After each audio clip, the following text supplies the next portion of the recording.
So let me say first that I'm very honored to speak here tonight, like it was last year. And I would like just to say something about banking. Why study banking in the first place? So I have a few reasons, and I have also something very special to say about the way that banking is looked at in the Mises theory, especially in human action. And so before going directly to banking, I have to go to economic calculation and to some concept that Mises uses very often in human action and in other books. And I would like to explain this concept because they are key, and if they are not understood, then it's impossible to understand the other things. So why study banking? First, banks are very important in the economy. That's the first reason. But there is another reason, and this other reason is that when there are monetary expansion, like it was explained by Professor Reisman, then this credit expansion creates trouble, and especially the business cycle, can create inflation, can create distortion of production. This is the theory of the business cycle that I think is one of the most important contributions that Mises did very early in the 20th century. So first, a few notions, a few concepts. Economic calculation is very important for Mises, and it is important because he thinks that it is the basic problem in economics, and there is for him something very special with economic calculation. Without economic calculation, it's impossible to have an economy, period. Then, there is a very important contribution of Mises. It is the debate about economic calculation in socialist countries. And he explained extremely well in 1919 that in a socialist country it is simply impossible to calculate. So the importance of economic calculation is seen in that debate. Second point, in 1912, Mises explained that if there is injection of money inside the economy, then there are disruptions, there are distortions of the productions, and then there is the business cycle. And then it means that economic calculation does not work anymore. So, third point, economic calculation is even broader. For Mises, if there is interventionism, if the government intervenes in the economy, then it disturbs any calculation. Not only in money, not only in socialist country, but any time there is a single measure of interventionism, then it disturbs economic calculation. So, for Mises, like for most of the classical liberals, interventions is directly the results of intervention generally are the exact opposite of what was the objective in the first place. Now, I would like to come to something which is the key for Mises in economic calculation. It is accounting. There is two sorts of accounting, general accounting and cost accounting. And for Mises, this is the intellectual tool for economic calculation.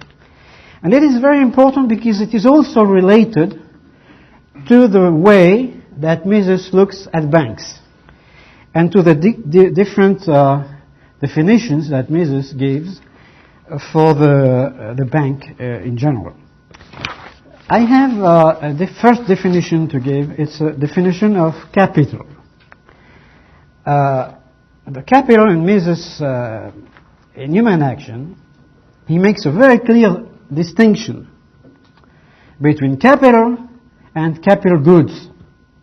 So it may appear that it does not matter. Yes, it matters a lot. I will try to explain why.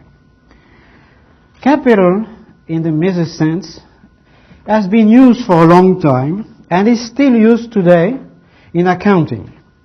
But today in modern accounting, we generally use other terms like equity capital instead of capital, or net worth, or equity. And Mises uses another term. It is own funds, or funds owned, or wealth. So all these terms are the same. But what do they mean? For capital means simply assets minus liabilities. So if you use this definition, clearly it's a difference. It's an abstraction. And if it's an abstraction, it is an intellectual tool. And it is because it is an intellectual and not a material good that it is important for calculation. What do we calculate? When we invest something, we want a return on that money invested.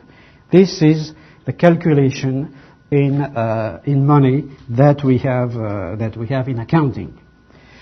So maybe I will go from here to a very important notion, which is very simply a balance sheet.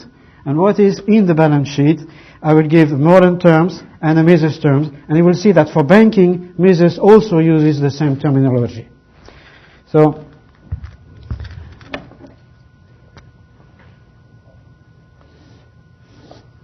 can you see that? Or? If you put the assets here, any kind of goods or claims on goods, you can say that you have something which is concrete and positive.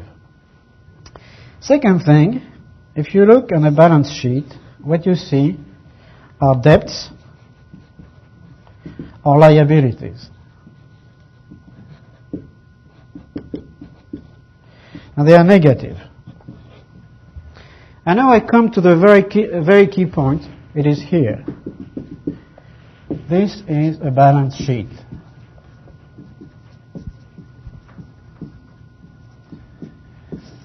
And here you have the equity. And the definition of equity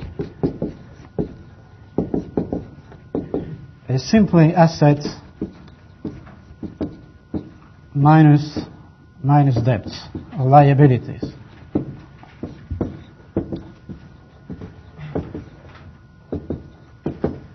So here you have something which is positive, but which is an abstraction. It is an intellectual tool, and this is the intellectual of accounting. Now this equity, I said before, is sometimes called equity capital, or net worth. These are terms of general modern accounting today. Now Mises uses, for exactly the same notion, capital. He uses own funds, and he uses the term of wealth. These are synonymous in his views. Now, when it comes to banking, he does not speak of capital. He uses the term own funds. And I have discovered over the years that when it comes to banking, very often it is not very well understood what Mises meant either in human action or in the theory of money and credit. And I will try to elaborate a little bit more about these notions. Now, I would come to something a little more difficult to understand, I would say, because there are some differences between the modern accounting terminology and the terminology of Mises. Here you have a balance sheet, the terminology is the same. Now Mises uses something else. He uses the term profit and loss statements. And this is what we have in modern accounting. However, when it comes to profit or profit and loss, there is a slight difference between the general accounting and what Mises explains or uses for profit. So I will go in a small detail. I will draw another balance sheet. I will draw a profit and loss statement very quickly. And then it seems to me after that it will be easier to understand how banks works, and especially how the profit and loss statement and the balance sheet is related. First of all, Mises uses in human action the term result, net profit or earnings. And he defined these terms as the difference of capital between one time and another time, or between income and cost. So we'll try very quickly to go through that.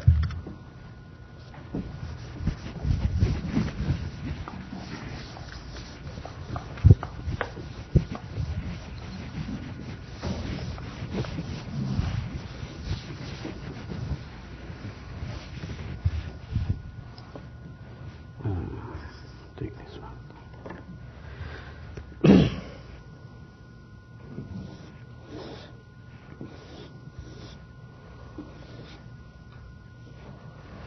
So this is a balance sheet, and I would say here's capital. Here are the assets. Here are the debts. Let's call that, say, capital 1, and see what happens. See what happens the year after. We have another balance sheet.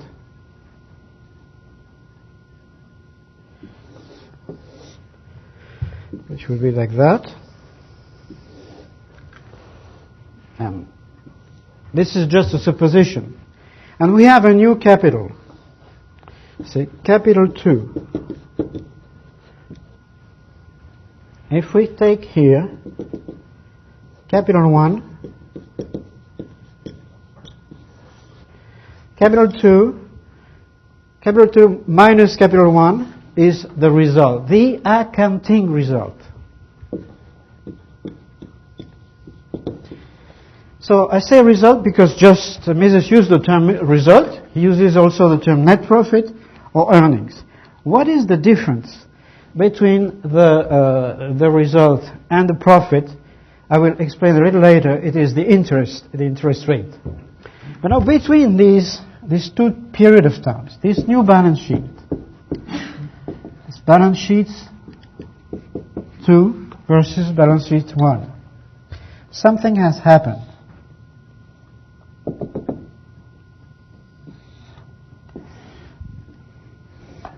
Capital 1 has increased, and it has increased by something which is called income in modern accounting and also in human action. So there is no difference here. And here you have the decrease of capital. And it has different names. It could be called expenses, it could be called costs. Say, let's call that costs. There are many words to explain that. But if we say income and costs, it's comprehensible. And then this kind of table has the name of profit and loss statement. This profit and loss statement, here you have an increase, here you have a decrease of the capital, and here you have here the result, the accounting result. Now, if you are in business school, you have textbooks about financial accounting, and in those books, generally they explain that the real profit, for having the real profit, you have also to take into account the interest that you do not have because you have invested your money in capital.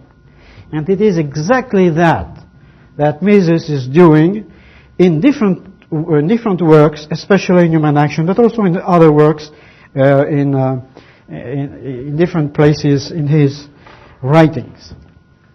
Now, if you take this result, you have the balance sheets, you have the profit and loss, and you can see that you can define results like the difference between capital 1 minus, capital 2 minus capital 1, or you can define result as income minus costs. Obviously, every accountant knows that the two definitions are the same. And in human action, you also find the two definitions also and in this way. Now, to go to the notion of profit. For the notion of profit, you have to deduct profit or loss. It is equal to the result, the accounting result, minus the interest. The interest that this part of capital would have given to the owner if this money has been invested elsewhere.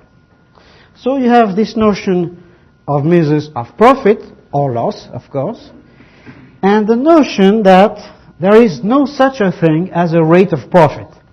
So when you read that for the first time in human action, you can say, of course there is a rate of profit. Why is Mises saying there is no rate? And just after he says, the profit tends to zero.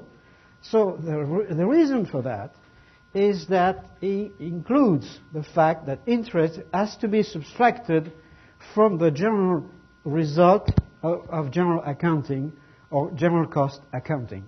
If you have that in mind, you can understand why he uses this terminology in this way. Now, when it comes to banks, instead of saying this is the capital of the bank, he uses another terminology which is exactly the same but can be confusing. I think it is a good term.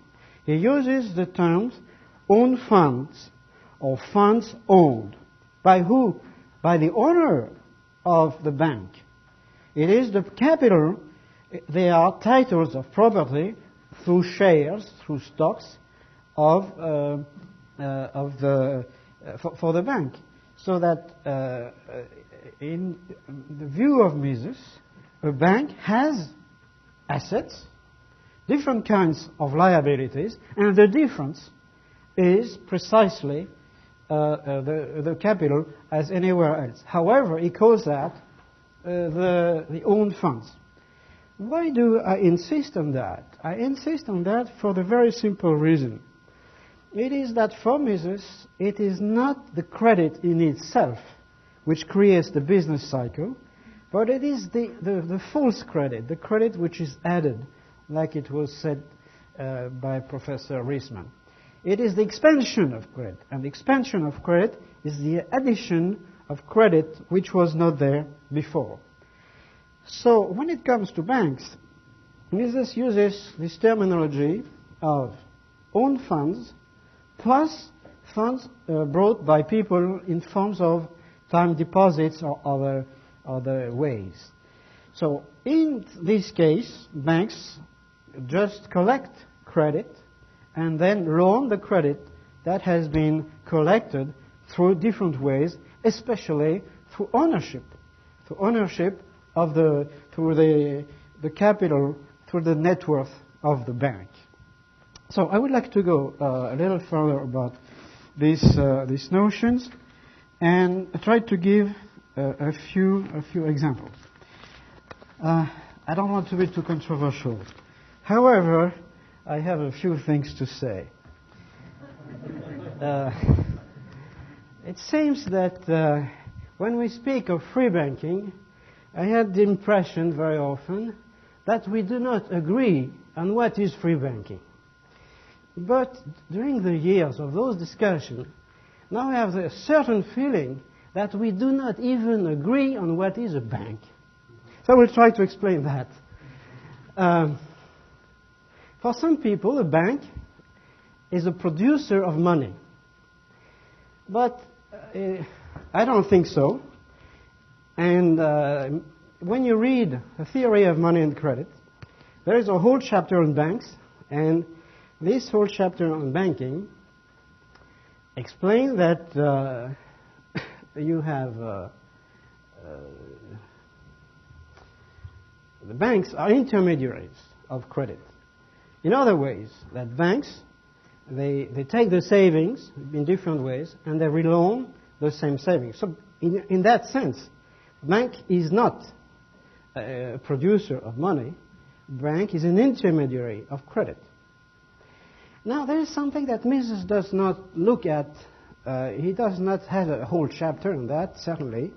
It is something called deposit banking. So I would like to go through a little bit of history about what is deposit banking and what is loan banking, which I just spoke about just a few seconds ago. If you look at history, the banks appeared first as deposit banks. I don't want to bother you too much with too many banks, but it began in Venice. The first deposit banks was created in Venice by merchants.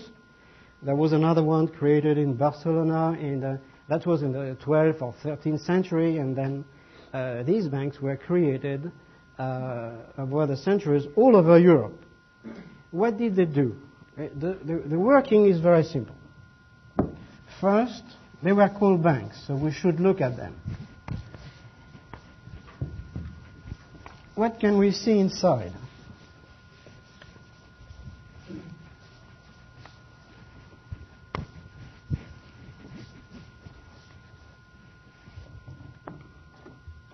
Let's take the Bank of Venice.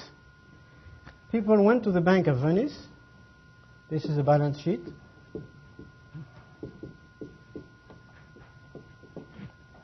And people deposited money in the bank, in the vault of the bank, in the form of gold or sometimes silver. And these were assets. These assets were, say, gold plus sometimes silver. This is the asset part of the balance sheet. On the other side, what did you have? You had something called demand deposit. We call that today demand deposits. And the bank issued sometimes also something called certificate. Actually, all these things are certificates, because if somebody deposits something in the bank, then he is the owner of what he deposited. Now, it's not my purpose to go in the problem of the fractional reserve on 100%, but I would like to show something, that in a bank like that, there is 100% reserve. So how is the bank financed? Very simply. The Bank of Venice, the Bank of Barcelona, the Bank of Amsterdam, all the deposit banks of Europe for centuries. I counted at least 5 centuries. It was very simple. People left their money in the bank, and they had to pay the service of keeping the money. Second thing that the banks had to charge. When somebody in Venice had to pay somebody else in the same city, he had to do a transfer. There was no check at the time, but there were equivalent of checks. There were transfer payments, and these payments had to have a fee, and the banks of Venice earn its money on fees produced because of this transfer. But the bank had another meaning, another function very important. It was to transfer money from one city to another one. For instance, from Venice to, say, Amsterdam, and vice versa. So the banks began to be, in these centuries, had a function which was to transfer funds from one city to another one. But since there were different balances in each case, from Venice to Amsterdam, from Amsterdam to Venice, then it was necessary to send the money only for the difference. This has a name. It is called clearing. And there was a clearing system, very simple. It was not called a clearing system, but it was actually a clearing system in the sense that only the balances were sent from time to time from one city to another one. In other terms, this system of deposit banking all over Europe for at least 5 centuries had a very efficient function, which was to make it easier to transfer money inside a city or from a city to another one just by writing what we would call today transfer payments, or what we could call today just checks, checkbook money. But what is important then is that you do not have any monetary creation, and if the bank create certificates. Actually, these certificates has been issued in the 15th or 16th century by the Bank of Venice, and it was exactly like banknotes, but they were convertible, they had to be repaid, and these certificates did circulate to a certain extent, first in Venice and then in other banks, and these certificates were completely covered by real money. In other terms, these certificates are not the money. They are only claims on money, which is here. And what is interesting today is that this system, which was covered 100% for centuries, did the work extremely well, and it was called banking. And what is called banking for other functions is something else that I will try to see right now. So this is something that is so clear to Mises that it does not take even a single chapter in the theory of money and credit to explain that. But in Murray Rothbard's book, The Mystery of Banking, there is a whole chapter on deposit banking. The only thing I will add to Murray Rothbard is the transfer payment that was done all the time, and that was a very useful function of these banks. But these banks did not lend money to anybody. No lending, no credit. Now, there is something else that did appear. I will call that credit institutions.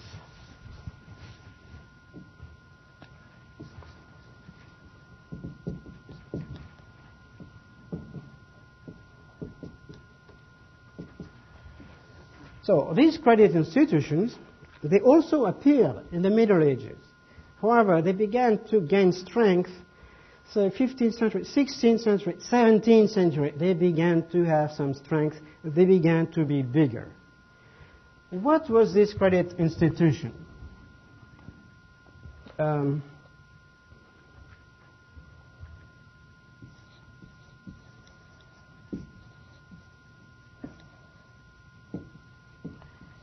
I will borrow the terminology to Murray Rothbard, in his book, The Mystery of Banking, loan banking. So, what do you have in a loan banking? You have first the capital. So, it is also called the equity. And so people put some money in the form of stocks, and then the organization, this institution, lend the money to merchants, to different people, and these loans, it is exactly what is called credit. So, if you call that a bank, it is really something completely different from the other kind of bank, from deposit banking. It is something completely different. It is now an intermediary of credit. Now, this intermediation of credit can come from something else. If some other people, other than the stockholders, they come to the bank and say, hey, I would like to leave my money, say, for a year, and after a year, I would like to have a return on that. So the bank would say yes, and it would call that time deposit. And we also lend the money to different actors in the economy. So, is there monetary creation here? Clearly no. Was there any monetary creation in deposit banking? Really, there was no monetary creation at all. Now, if we try to understand what is monetary creation, when did that happen, then we need to have a look to a new phenomenon. Professor Reisman also spoke of that before. It is, instead of this credit here, and this credit here can be called commodity credit.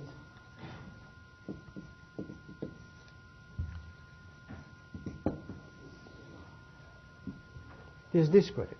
It is, I would call that real credit. This is the normal operation of a bank. It is to lend real credit which has been saved before and which will be very useful for the economy in general. Now, when you have monetary creation, then we have a very special phenomenon which appears only in certain cases.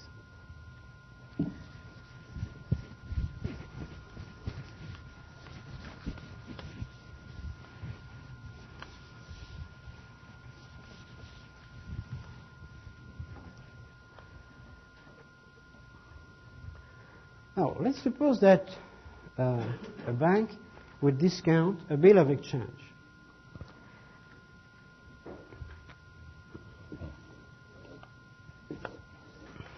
The bill of exchange will come in the asset part of the balance sheet. And then the bank will lend money. Say bill of exchange. And the bank will lend money. If on the other side, on the right side of the balance sheet, you have only capital and time deposits, then the discount of the bill of exchange do not create any money either. Now, let's suppose that somebody comes to a bank and says, "Oh, I have another bill of exchange." And the bank says, "Yes, I discount the bill, but I will give you some banknotes in exchange." Then you have monetary creation. You have something here that Mises calls circulation credit.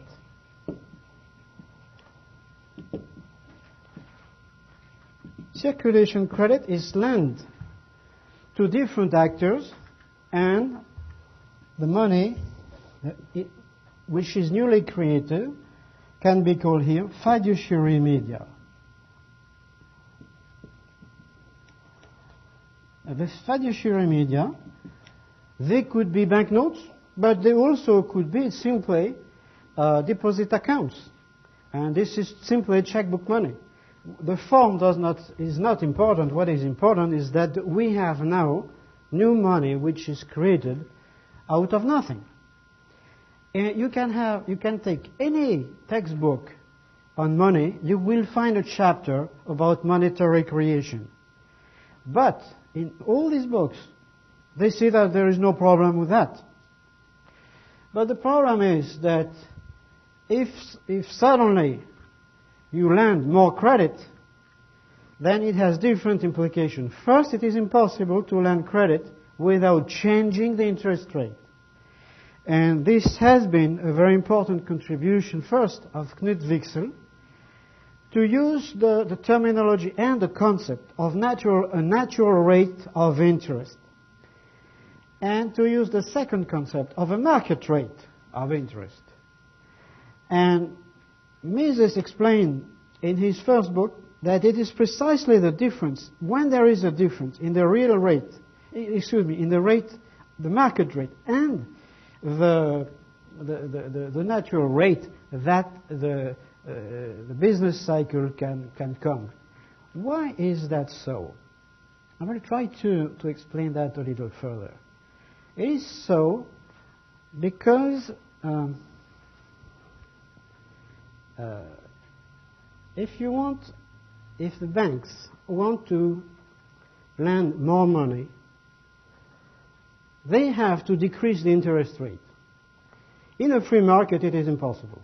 It is impossible. I will try to go to the root of the problem. It is impossible because there is a cost for the funds. Say, if the cost is 5, and I just give a figure that I found in different places in history.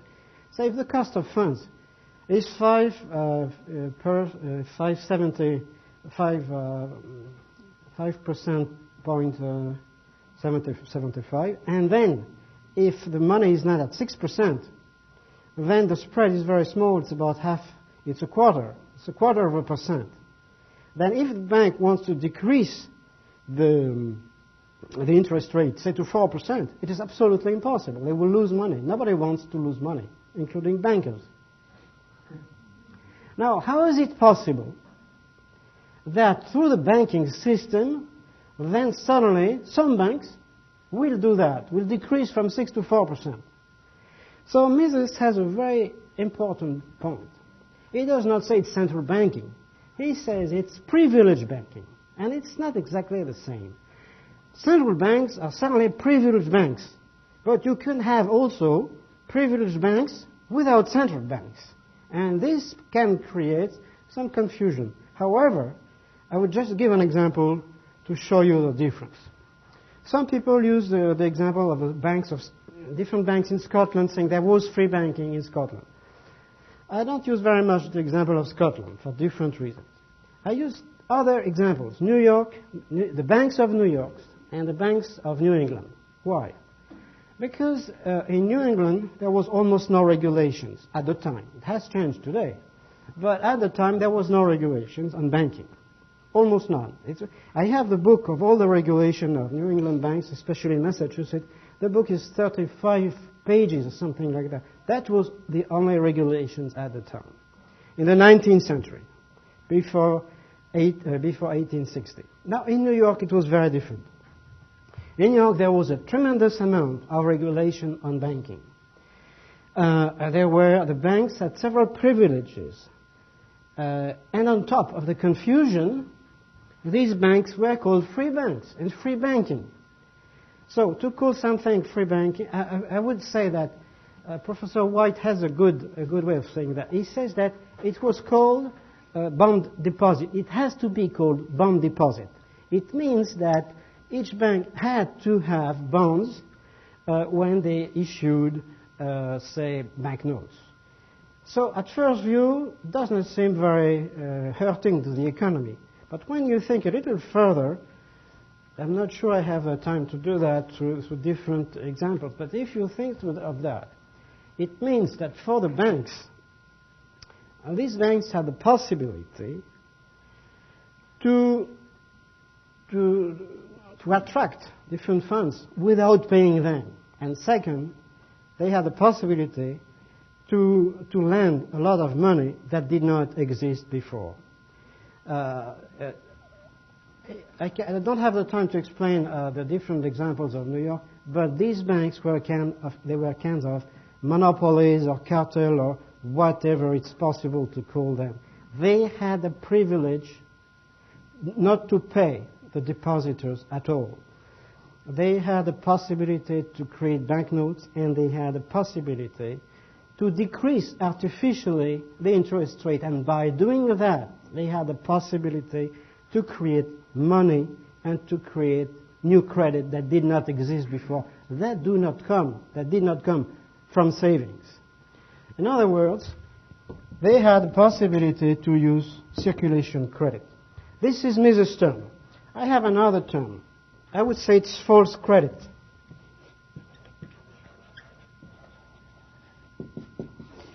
So when Mises used circulation credit, I prefer false credit because then there is no doubt about the meaning of this credit. It comes out of nothing. Now, I said that privileged banks, like New York banks, had these privileges. In New England, they didn't have these privileges. But other banks had a complete monopoly of issuing banknotes. They were the banks of France, the Bank of England first, then the Bank of France, and then other banks in other countries, not in the United States. In the 19th century, there was no central bank in the United States. And these central banks are only a case of privileged banking. But in human action, if you read carefully these different parts of the free banking, it is very clear that Mises has in view not only the central banks, but all the banks that do have privileges and the privilege to create artificially money and credit. I don't call it fiduciary media. I prefer also false money. It's very easy to understand.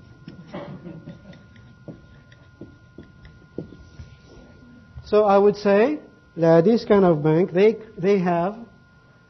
create false money and false credit, meaning by that credit not coming from real savings.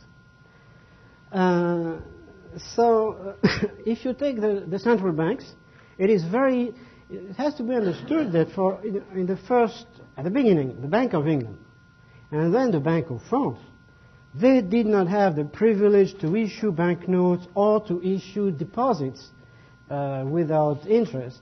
They did not have these privileges on the whole country.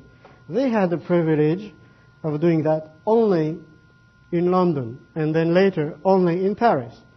But although it was limited, it did create tremendous amount of business cycle. First, in the 18th century in England, that is not very known, but in England there was a business cycle in the 18th century. And why? It's very simple. It was because the Bank of England created money and credit artificially with a decrease in the real interest rate, and then there was the business cycle. Like Professor Eastman said before, there was inflation and then there was deflation. All the time there was booms and busts, all the time in the 18th century in England. That was not the case in France. That was not the case in France because there was no central bank. But there was no banks at all, I would say. There was no bank in the sense of corporations with shareholders and so a large amount of money to lend.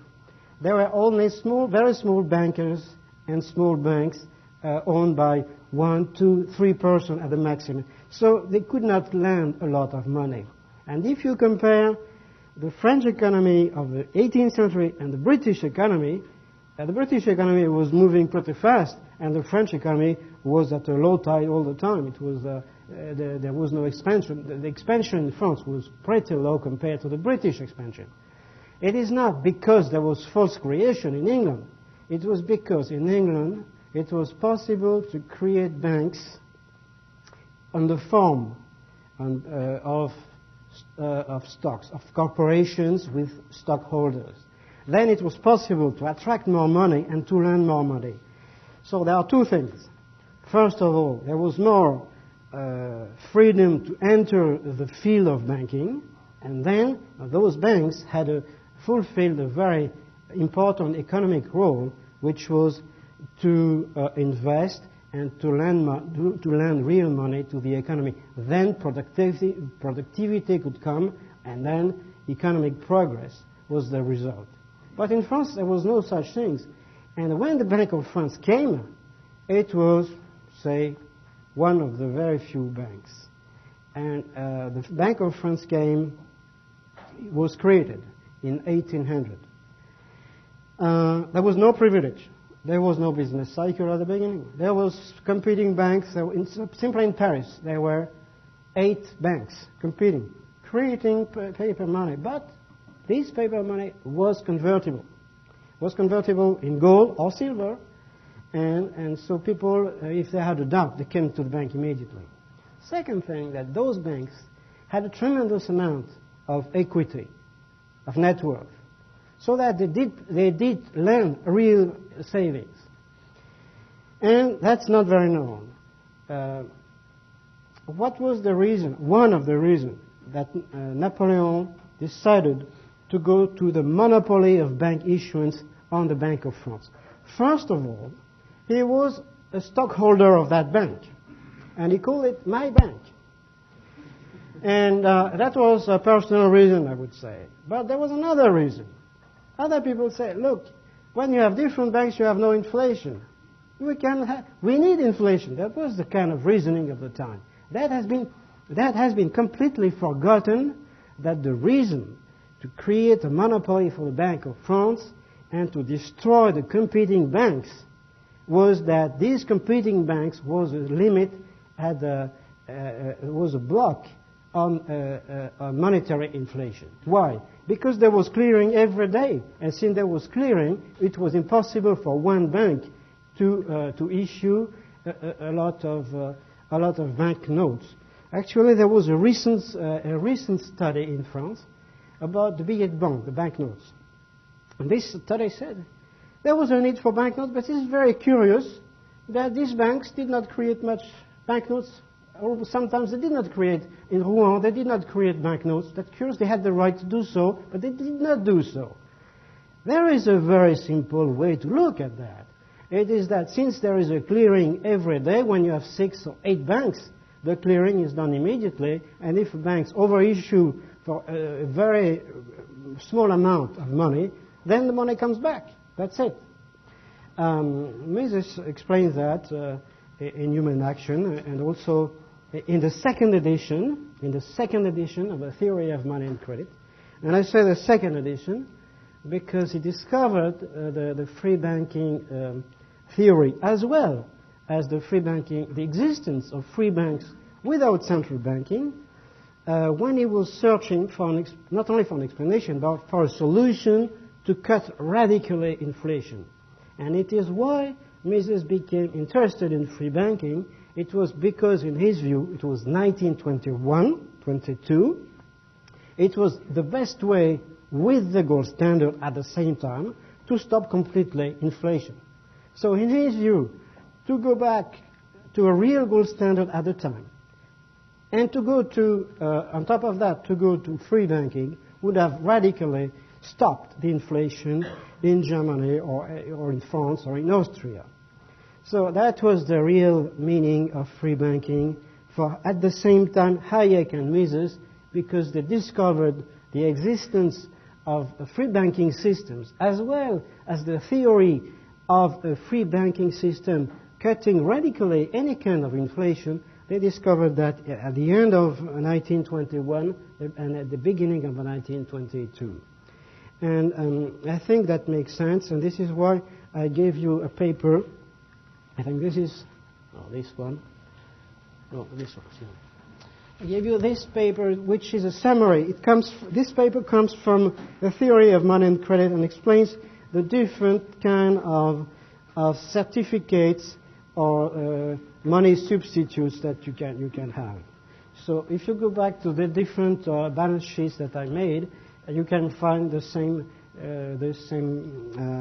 explanation that you can find here, the different terminology. Then I gave you a second paper, this one, and I will try to go as fast as possible with this one. Something is missing. There are 2 names missing here. There was a name on the book at the end of the first column, currency school and free banking here on this column. The name was Mises, and this has been cut. And I added another one, which is Hayek. So there's Cernucci, Hübner, Michaelis, and Hayek. So I think I have only a few minutes. I would try to go as fast as possible into that topic of these different schools, and maybe I will come back on that tomorrow.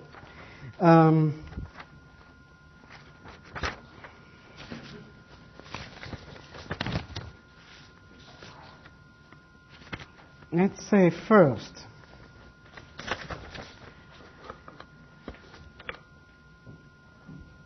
there has been schools about banking. One is called the banking school, and the other one is called the currency school.